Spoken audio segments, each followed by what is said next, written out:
listening to Your Secret is Safe with Me, non-judgmental talk about infidelity with Dr. Marie Murphy.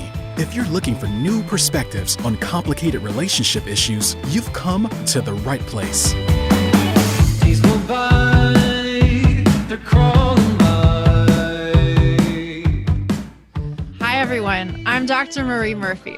I'm a relationship coach specializing in helping people who are having affairs decide what they want to do about their situations. On this podcast, we will feature advice from professionals who advise people going through difficult relationship situations, including divorce attorneys, child custody mediators, financial planners, and many more. Today, I have John Corcoran of Rise 25 here with me, who has done thousands of interviews with business leaders, celebrities, and other thought leaders. Today, we've flipped the script, and he will be interviewing me. John, it's a pleasure to have you here. All right, Dr. Murphy, it's a pleasure to be here with you. And, this is going to be a really interesting topic we're talking about in this episode. We're going to be talking about judgment in particular, especially how it relates to affairs. And so we're going to dive into that in this episode. But first, before we get to that, this episode is brought to you by Marie Murphy, PhD, which provides shame-free, blame-free, non-judgmental relationship coaching. You can talk with Marie about the things that seem too messy or weird or stigmatized to share with your best friend or your spouse or even your therapist. You can schedule a free 30-minute consultation at her website, mariemurphyphd.com. All right, so let's dive into this. Now, we know that there's a lot of judgment around even that word affairs. Even the word is pretty loaded. And, attitudes, of course, around relationships and sexuality, they've changed a lot in recent years.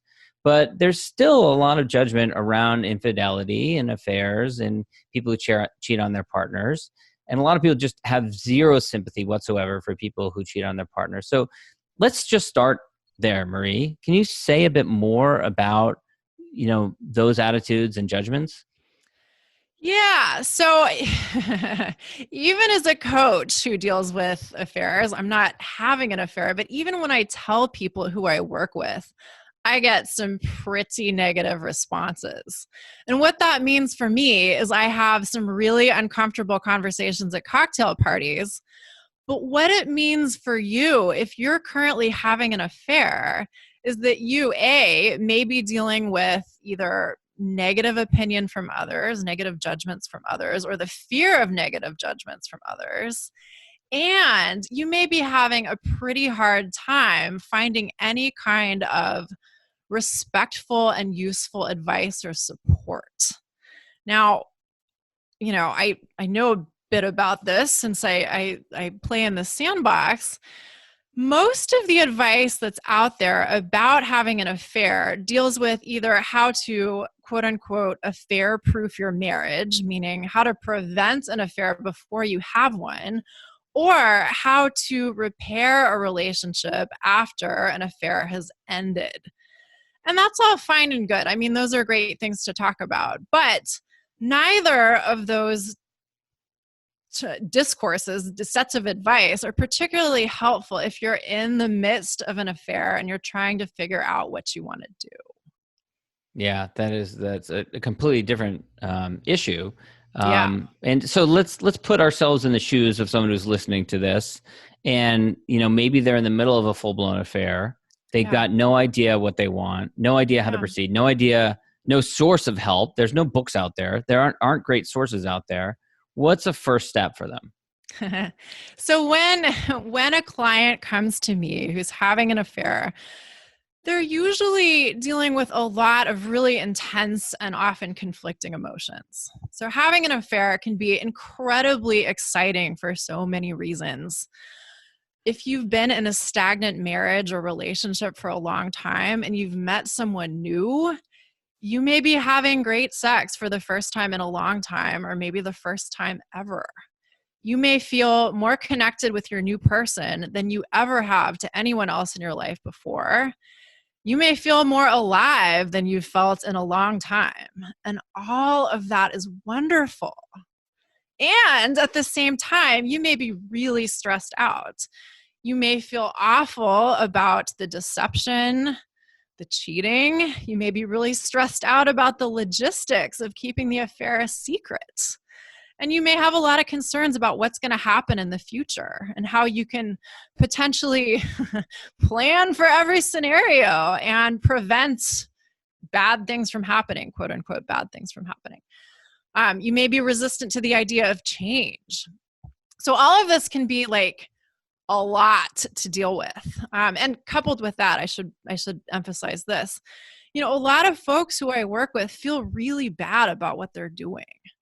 And that sense of not, I'm doing something questionable, but maybe I am fundamentally bad myself, is a lot of weight to bear. So the first thing that I do with a new client is help them take inventory of their situation, start to separate the facts of their circumstances from their thoughts about their circumstances and their beliefs about their circumstances and their worries about their circumstances and their fears about their circumstances. So taking a clear look at what's actually going on is important. And so too is learning how to accept your situation and accept yourself for being in your situation. And this sounds simple or maybe even simplistic, but it isn't necessarily easy, and it's so important. And here's why. It's really hard to shame yourself into making positive changes in your life. Self-acceptance is a far better motivator of positive, sustainable change than self-reproach. So that's where we start. I'm sure it's a lot longer journey than that. It can be. Yeah, let's talk about, the work that you do. There are many therapists who don't do the work that you do, that are maybe they do it, but they're not quite sure. It's an unusual type of situation, so they're not quite sure how to handle it. So talk a little bit about your core approach, how you approach working with clients. Yeah. So, one of my core beliefs as a professional and as a human is that humans are messy, complicated creatures, and that's okay. We didn't come into being in order to be perfect. We didn't come into being in order to do what everyone expects of us all the time. We didn't come into being in order to never have a complicated day in our lives. And I believe that our most challenging and complicated situations, especially our relationship situations, but not only our relationship situations, can be profound opportunities for transformation and growth. And I also believe that, no matter what we're doing, whether we don't feel good about what we're doing or whether we think that other people don't approve of what we're doing, we are all entitled, no matter what, to advice that respects the fullness of our humanity. And, that in and of itself is kind of missing from the whole narrative about people who cheat on their partners. Sometimes we look at them as, like being flawed in some inherent way or, guilty by definition. And that's not helpful. It's a lot more complex than that. Let's talk about expectations for people that are entering into this type of phase in their life, we'll call it. Especially for someone who's in an affair and they need help. So let's say they contact someone like yourself, and they're nervous about dealing with the affair, but they know they need help. What can they expect? Never having been in this type of situation before, what can they expect going into getting help? Well, I can only talk about the help I give. So we'll talk about that. The first thing that I try to help people do is to dial down the panic. And here's the thing. We don't know what's going to happen. And that's true every day of our lives. Earth could be hit by a giant meteor 10 minutes from now, and this interview will be terminated early. We don't know what's going to happen, but we want to predict what's going to happen. Humans like to have certainty. They like to think that they know what's going on. They like to be sure of how things are going to turn out. And the thing is, we can't really achieve that, and we all need to work on making peace with that. So I help people do that. And part of that is cultivating a capacity to tolerate discomfort. And the reason why this is important is because human life is full of discomfort, and there's really no getting around that. But often when we don't know how to deal with uncomfortable situations and our uncomfortable emotions, we tend to be reactive. And we tend to make choices or take action in an effort to, quote unquote, fix a problem that we perceive in our lives.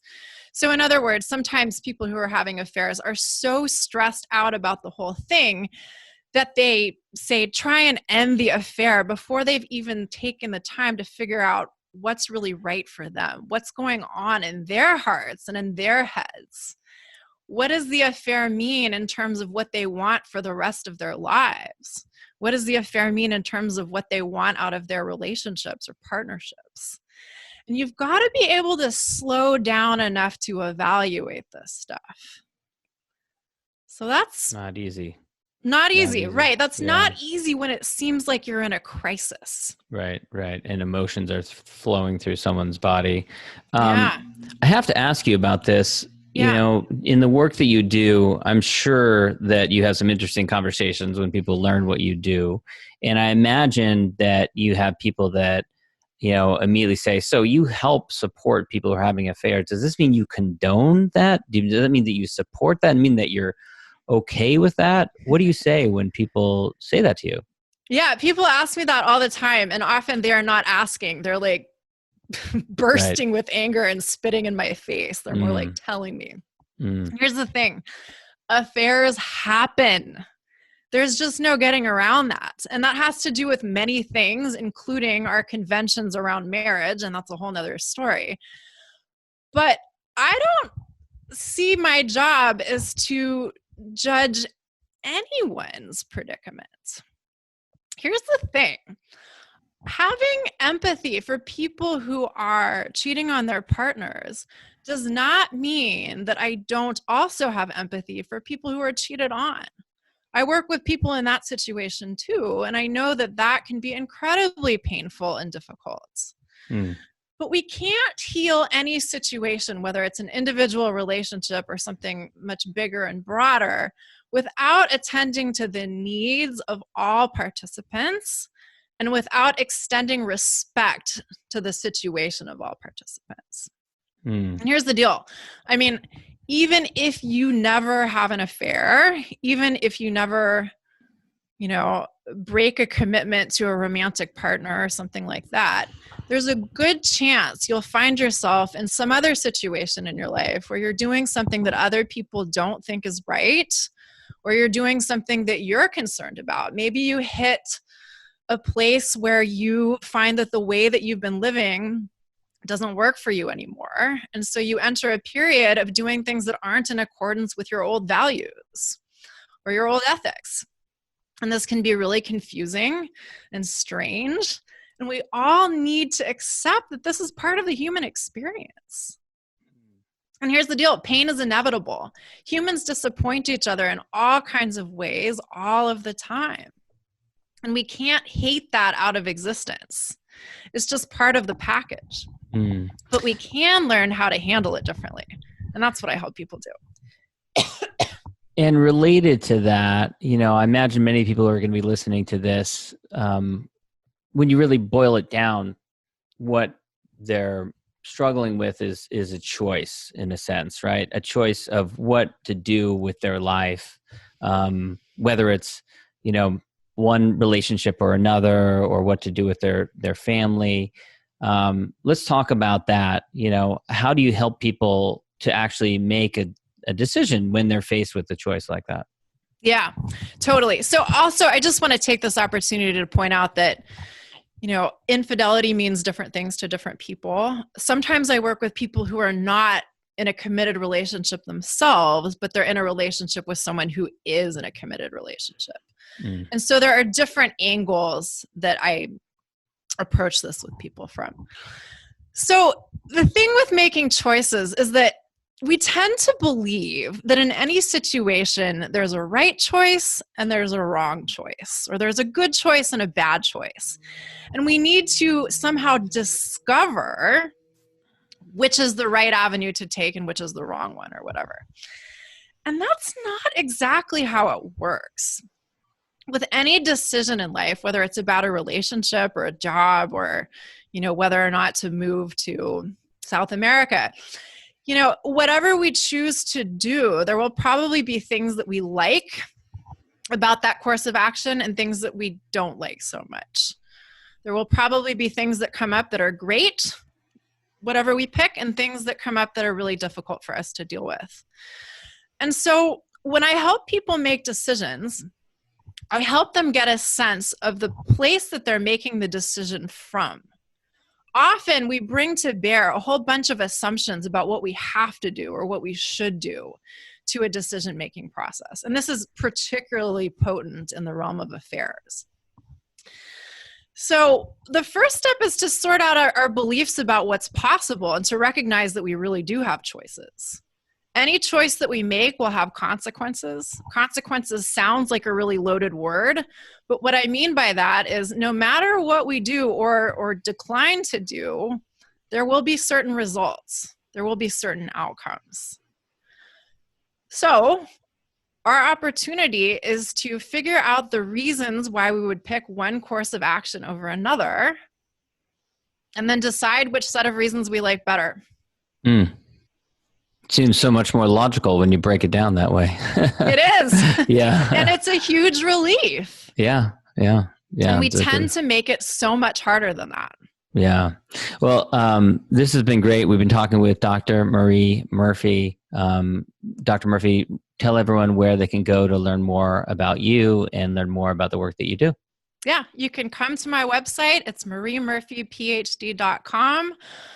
You can schedule a free 30-minute consultation with me if you need to talk about your relationship issues. I look forward to helping you out.